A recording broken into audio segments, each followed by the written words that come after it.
Hello दोस्तों, स्वागत है आपका एक इंडियन इन्वेस्टर के रूप में। दोस्तों, इस वीडियो में हम बात करने वाले हैं टीसीएस के रिज़ल्ट को लेकर।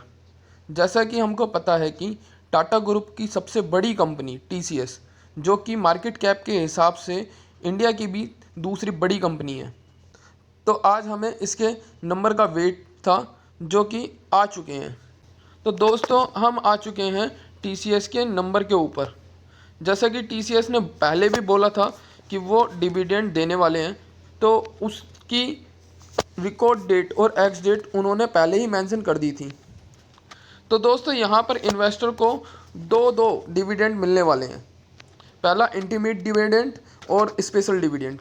इंटरमीडिएट डिविडेंड जो कि 8 रुपये का है और स्पेशल डिविडेंड जो कि 67 रुपीज़ का है, जो कुल मिलाकर 75 रुपये होता है।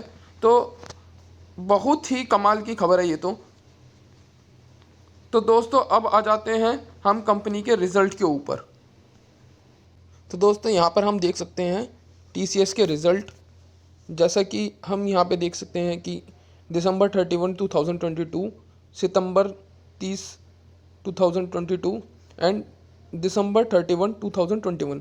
तो ये जो रिज़ल्ट हैं ये हमारे क्वार्टर और लास्ट ईयर के रिज़ल्ट हैं, जिसमें हम देख सकते हैं जो रेवेन्यू हमारा हुआ है 58,229 का, और जो कि एक क्वार्टर पहले 55,309 था, और जो कि हमारा 1 ईयर पहले 48,885 था, जो कि हमारे रेवेन्यू में काफ़ी अच्छी ग्रोथ हुई है। अदर इनकम की बात करें तो अदर इनकम में भी कंपनी ने 520 रुपये की इनकम की है, और जो कि हमारी एक क्वार्टर पहले 965 की थी, और अब जो है वो एक साल पहले 1205 की थी।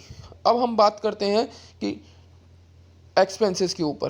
तो एक्सपेंसेस, जैसे कि हमारा कंपनी ने रेवेन्यू तो अच्छा करा है, बट जैसा हमारा जो एक्सपेंसेस हैं, एक्सपेंसेस भी क्या उसी तरीके से करे हैं। तो हम देख लेते हैं एक बार। तो हमारे जो एक्सपेंसेस हुए हैं इस बार के, वो हुए हमारे 44,105 के, और जैसा कि 1 क्वार्टर पहले 42,178 के थे, और जो कि एक साल पहले 36,899 के थे। तो अब हम इसमें बात कर लेते हैं। जैसे कि हमें पता होता है कि हमारा revenue minus expenses is equal to profit. Okay, तो अब हम इसी के ऊपर बात करते हैं कि जो ये हमारा प्रॉफिट है, तो हमारा प्रॉफिट कितना निकल के आया है। तो हम पहले देख लेते हैं कि जो हमारा प्रॉफिट बिफोर टैक्स है, वो हमारा प्रॉफिट कितना हुआ है। वो हमारा हुआ है 14,644, जो कि हमारा एक क्वार्टर पहले 14,096 था, और एक साल पहले 13,191 था। तो यहाँ पर जो है हमारी साफ सीधे सीधे ग्रोथ दिखाई देने को मिल रही है। लेकिन अब हमें देखना है कि ये जो टैक्स होता है, टैक्स के बाद में हमको प्रॉफिट मिल पाता है या नहीं मिल पाता। तो जैसे कि हम देख सकते हैं यहाँ पे हमारा जो टैक्स के बाद भी हमको प्रॉफिट 10,883 का दिखाई देने को मिल रहा है, जो कि हमारे एक क्वार्टर पहले 10,465 का था, और एक साल पहले 9,806 का था। तो जैसा कि हमें दिखाई दे रहा है यहाँ पर कि हमको काफ़ी अच्छी ग्रोथ देखने को मिली है। कि हम अगर ईपीएस की बात करें तो ईपीएस में भी अगर हम ईपीएस की बात करें तो ईपीएस में भी हमको कंपनी को काफ़ी अच्छा ईपीएस देखने को मिला है, जो कि है हमारा 29 रुपीज़ का, 29 रुपीज़ 64 का, जो कि हमारा एक क्वार्टर पहले 28.51 का था, और एक साल पहले 26.41 का था। अर्निंग पर शेयर है, इसमें भी हमें अच्छी खासी ग्रोथ देखने को मिली है। तो दोस्तों, इसी के साथ आ जाते हैं हम अपने कंसोलिडेट रिजल्ट के ऊपर। तो कंसोलिडेट रिजल्ट के ऊपर हम देख लेते हैं कि कंपनी हमारी किस किस चीज़ों में काम करती है। तो जैसे कि हम जानते हैं हमारी कंपनी जो है बैंकिंग सेक्टर में काम करती है, मैन्युफैक्चरिंग सेक्टर में काम करती है, रिटेल एंड कंज्यूमर बिजनेस में काम करती है, कम्युनिकेशन मीडिया में काम करती है, life science and health care हो गए एंड अदर्स हो गए। तो जैसे कि हमारे यहाँ पे ये जो 6 की 6 दिखाई दे रहे हैं, तो इन सभी में कंपनी ने काम करा। तो हमारी कंपनी ने जो banking and financial service insurance में जो काम करा है, वो जो हमारा रेवेन्यू जनरेट करा है वो 22,145 करोड़ रुपीज़ करे हैं, जो कि पिछले क्वार्टर में 21,110 थे और पिछले साल वो 18,998 था। ऐसे ही अगर हम मैन्युफैक्चरिंग की बात करें तो वहाँ पर भी हमको बढ़त ही देखने को मिल रही है, जो कि हमारे रिजल्ट 5,428, जो कि वन क्वार्टर पहले 5,170 थे और वन ईयर बिफोर 4,722।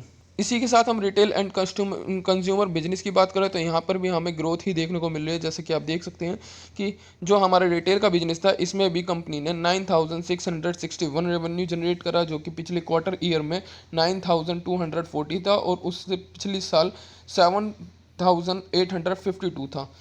तो उसके बाद हम कम्युनिकेशन की बात करते हैं तो कम्युनिकेशन में भी हमको कंपनी ने अच्छा ही रेवेन्यू जनरेट करते हुए दिखी है। जैसे कि देख सकते हैं हम कि 9,753 करोड़ जो कि हमारा कम्युनिकेशन बिजनेस से आया, और वो जो पिछले क्वार्टर में 9,356 था, जो कि और पिछले साल 8,254 करोड़ रुपीस था। और अगर हम life science and health care की बात करें तो यहाँ पे भी हमें अच्छा खासा रेवेन्यू जनरेट करते हुए कंपनी ने दिखा है, जो कि हमारे 6,354 रुपीज़, और जो कि पिछले क्वार्टर में 5,999 था और पिछले ईयर में 5,169 था। तो यहाँ पर भी हमें ग्रोथ देखने को ही मिली है। और अगर हम अदर्स की बात कर लें तो अदर्स में भी हमारे को कंपनी ने निराश नहीं होने दिया है, जो कि 4,888 था, जो कि पिछले क्वार्टर में 4,434 था और पिछले साल 3,890 था। तो ओवरऑल हम कह सकते हैं कि कंपनी के रिजल्ट तो अच्छे आए हैं। अब ये तो इन्वेस्टर्स के ऊपर डिपेंड करता है कि वो क्या सोच रहे थे और रिजल्ट उनको कैसे लगे हैं। तो कल इसका देखेंगे कि कैसा रहता है मार्केट में इसका हल। इसी के साथ मैं आप लोगों से विदा चाहता हूँ, और अगर आप इस चैनल पर नए हैं, आपको मेरी मेहनत पसंद आई हो, तो आप इस चैनल को लाइक और सब्सक्राइब कर सकते हैं। धन्यवाद।